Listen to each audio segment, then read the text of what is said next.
रुकिए राजन, ऐसी भी क्या जल्दी है? आपने परोपकार की परीक्षा तो पार कर ली, लेकिन राजन, ये मेरे मित्र का सिंहासन है जिसे पाना आपके लिए असंभव है। मेरे महान मित्र का सिंहासन। आगे की परीक्षाएं और भी कठिन है। मैं हर परीक्षा में सफल होऊंगा। और ऐसा ना हो तो? और ऐसा हो गया तो ये बेताल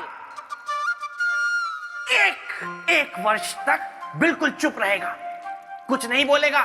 मैं एक शब्द भी नहीं बोलूंगा और मौन रहूंगा ऐसे। लेकिन ऐसा होगा नहीं। ऐसा कभी नहीं होगा श्रीमान बेताल। मैं चुनौती के लिए तैयार हूं। जय महाकाल। सम्राट विक्रमादित्य के 32 गुणों से संपन्न इस दिव्य सिंहासन को प्राप्त करना इतना आसान नहीं था। बेताल ने राजा भोज को सम्राट विक्रमादित्य की बराबरी करने हेतु उनसे पराक्रम, त्याग, न्याय, चरित्र तथा योग शक्ति की परीक्षा ली, जिसमें राजा भोज उत्तीर्ण हुए थे। किंतु अभी परीक्षा पूर्ण रूप से समाप्त नहीं हुई थी। राजा भोज ने सम्राट विक्रमादित्य के 32 गुणों की बराबरी करने के लिए उत्तरदायित्व, पुरुषार्थ, कर्तव्य, विवेकशीलता, मित्रता, आत्मसम्मान और नारी सम्मान जैसे गुणों की परीक्षा में उत्तीर्ण होकर ये सिद्ध कर दिया कि उनमें भी सम्राट विक्रमादित्य के समान 32 गुण जितनी क्षमता है।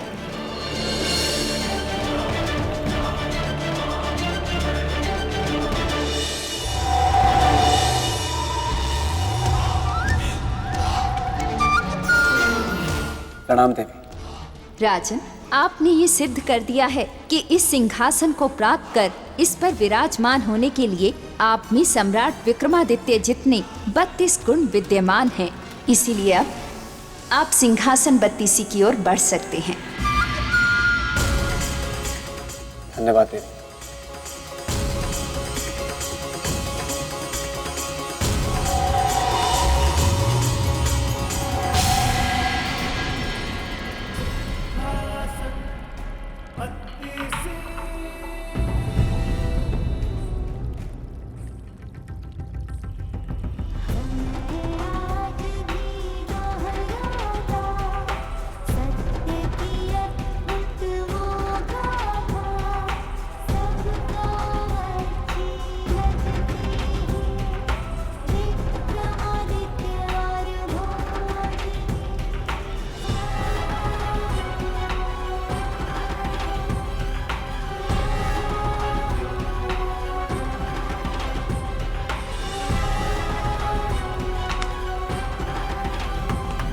अपनी पहली परीक्षा में पराक्रमी राजा भोज ने नाग कन्या के पुत्र की अपने पिता रुद्रांत से रक्षा कर सफलता प्राप्त की थी।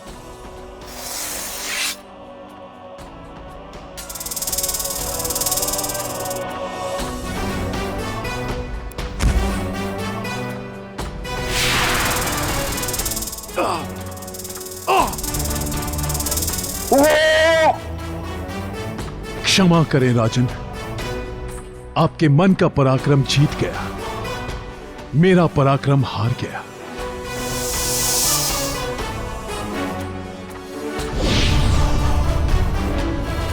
परीक्षा की सीढ़ियों के सिलसिले को आगे बढ़ाते हुए राजा भोज त्याग की सीढ़ी पर पहुंचे, जहां उनका सामना पक्षीराज से हुआ।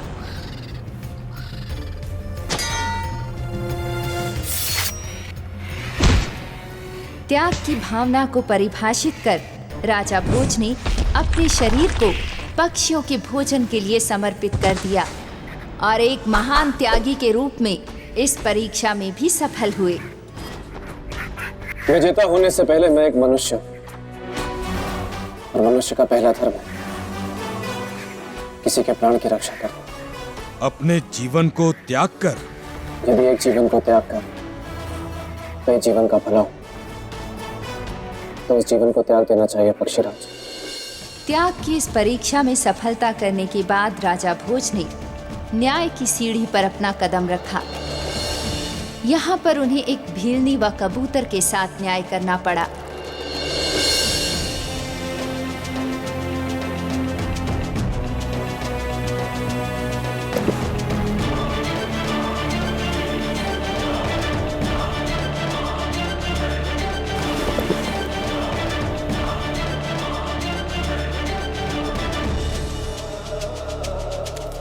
धन के अभाव में राजा भोज को चांडाल तक बनना पड़ा, वो भी कबूतर के जीवन के साथ न्याय के लिए। और इस प्रकार से इस न्याय की परीक्षा को भी उन्होंने पार किया। अब ये सब कुछ आपका है, इसे स्वीकार करें और मुझे आज्ञा दें। आपने मनुष्य और पशु दोनों को न्याय के तराजू में बराबर तोला। मेरे लिए इतना ही बहुत है। न्याय की परीक्षा के बाद राजा भोज चरित्र की परीक्षा की सीढ़ी की ओर बढ़े। उस परीक्षा में उन्हें कपटी ऋषि नीलमणि के चरित्र को उजागर करना था, जिसमें वे सफल हुए।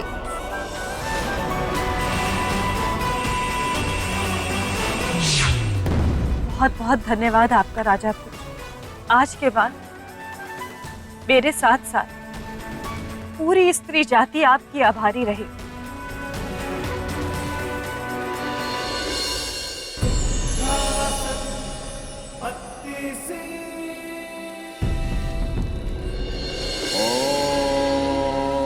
चरित्र की परीक्षा में सफलता प्राप्त कर राजा भोज योग की परीक्षा के लिए तैयार हुए, जिसमें उन्होंने अपनी योग शक्ति द्वारा राजा सूरजभान के शरीर में प्रवेश कर शक्तेश्वर नामक बुरी आत्मा के आतंक को समाप्त कर इस परीक्षा में भी सफलता प्राप्त की।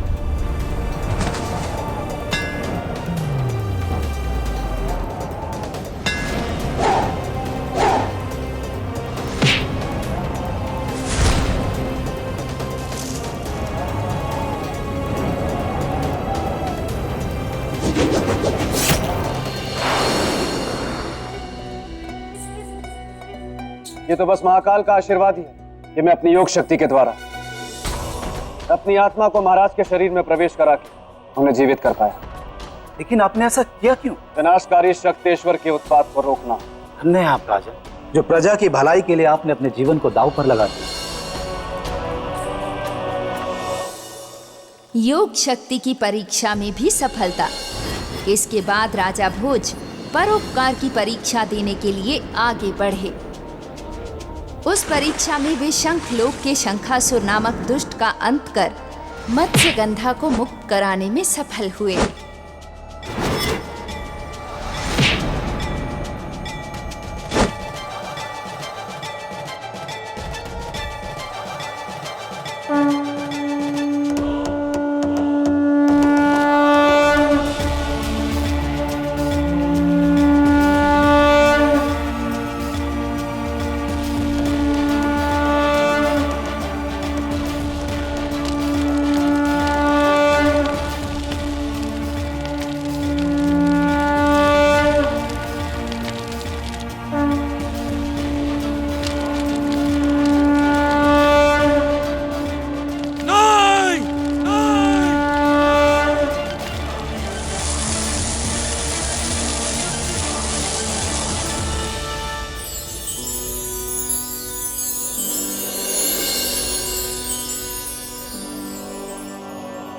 राजन, हमारी सहेलियां आपका स्वागत कर रही हैं। राजन, आप हमारी राजकुमारी मत्स्यगंधा को वापस ले आए। हमारे बुझे हुए मन में खुशियों के दीप जलाएं।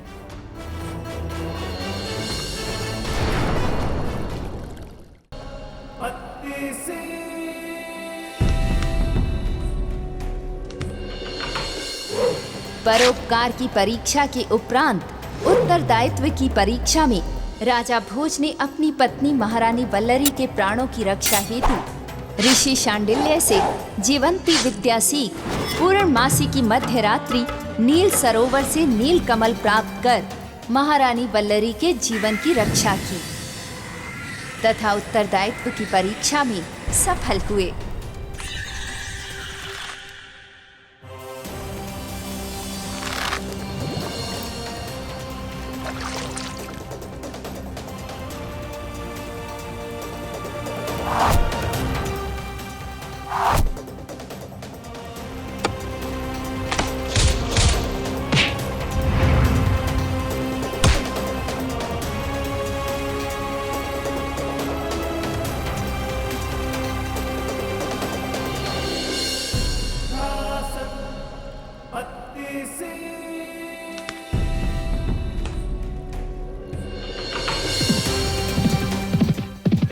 उत्तरदायित्व की परीक्षा के पश्चात राजा भोज की पुरुषार्थ की परीक्षा हुई थी, जहां उनका सामना वेदों की चोरी करने वाले अश्वलोक के राजा से हुआ था। पुरुषार्थी बन राजा भोज ने उसे परास्त किया था और वेदों की रक्षा कर पुरुषार्थ की परीक्षा में सफल हुए थे।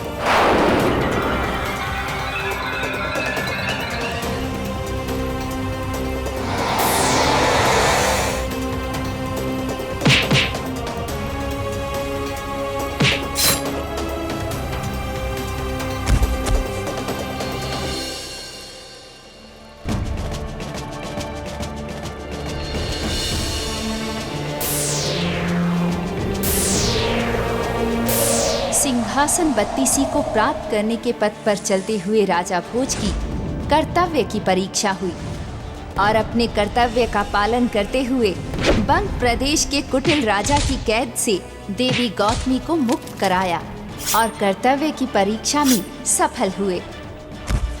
किंतु आप हैं कौन जिसने इतना बड़ा संकट मोल लिया? कर्तव्य के पालन में संकट कैसा? कर्तव्य तो एक धर्म है और धर्म को निभाने में आनंद आता है, हर्ष आता है।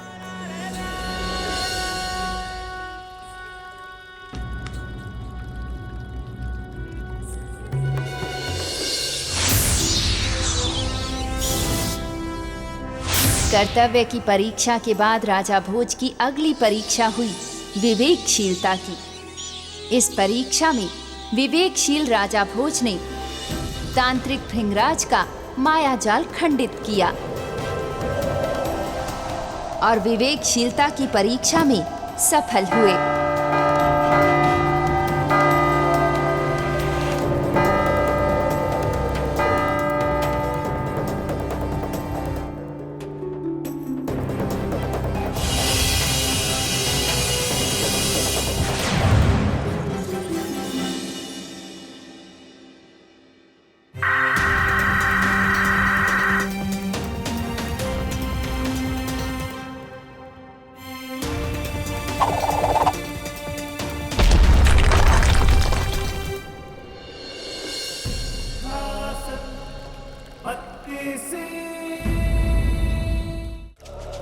विवेकशीलता की परीक्षा में सफलता के पश्चात राजा भोज ने मित्रता की परीक्षा दी और अपने मित्र आदित्यनाथ को विष कन्या के प्रभाव से मुक्त करा अपने मित्र के द्वारा त्यागी गई उसकी पत्नी से उसका मेल कराया और मित्रता की परीक्षा में सफल हुए।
राजा भोज की परीक्षाओं का क्रम यही नहीं समाप्त हुआ।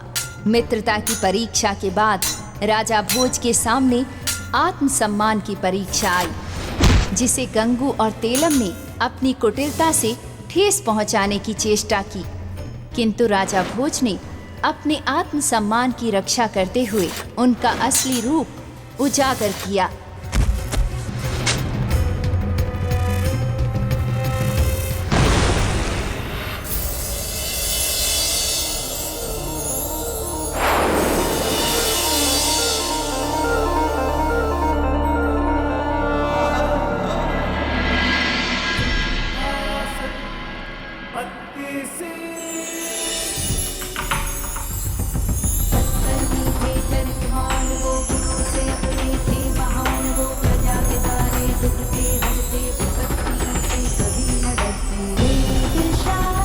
राजा भोज नारी सम्मान की परीक्षा में भी सफल हुए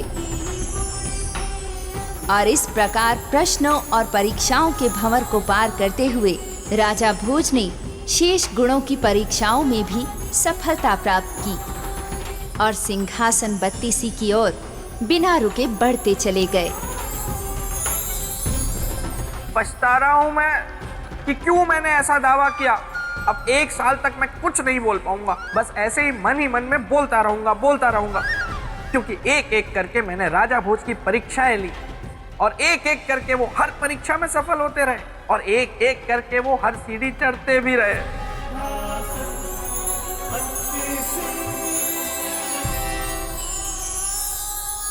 और अंत में 32वीं सीढ़ी भी वो चढ़ गए।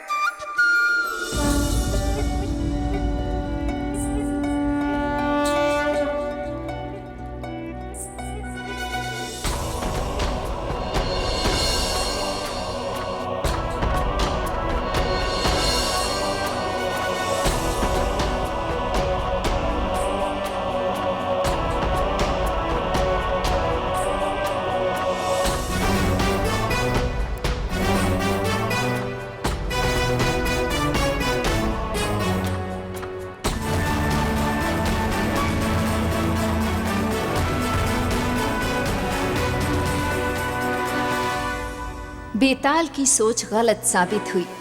राजा भोज ने आखिर ये साबित कर दिया कि उनमें सिंहासन को प्राप्त करने और सिंहासन पर विराजमान होने के सभी गुण मौजूद हैं और वो एक एक करके 32 सीढ़ियों को पार करते हुए 32 परीक्षाओं में सफल होकर सिंहासन पर विराजमान हुए।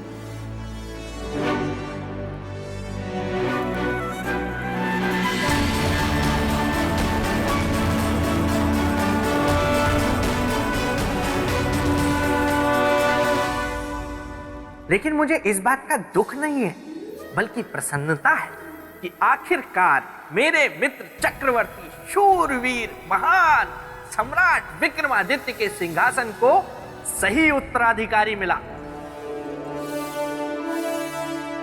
जिसमें वो सारे 32 गुण मौजूद हैं जो इस सिंहासन को धारण करने के लिए चाहिए।